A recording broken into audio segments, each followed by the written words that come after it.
সহজে শিক্ষা নামটা শুনেই বোঝা যাচ্ছে এর উদ্দেশ্য শিক্ষাকে সবার কাছে পৌঁছে দেওয়া। চলুন দেখি।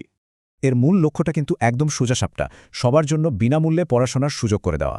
তো সহজে শিক্ষা হলো একটা ডিজিটাল প্ল্যাটফর্ম যেখানে পড়াশোনার সব রকম সাহায্য পাওয়া যায় একদম ফ্রিতে।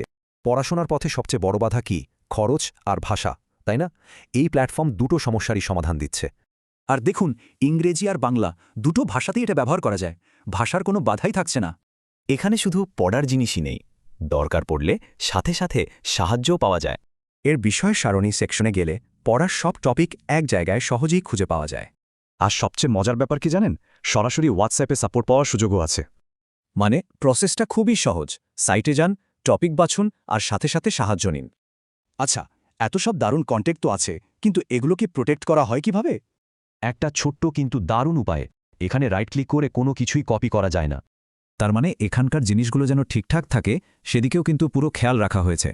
সোজা কথায় এটা হলো নতুন টেকনোলজির সাহায্যে বানানো জ্ঞান ভাগ করে নেওয়ার একটা দারুণ জায়গা। শেষে একটাই প্রশ্ন মাথায় আসে, তাই না? শেখার পথে যদি সত্যিই কোনো বাধা না থাকে তাহলে কি হবে?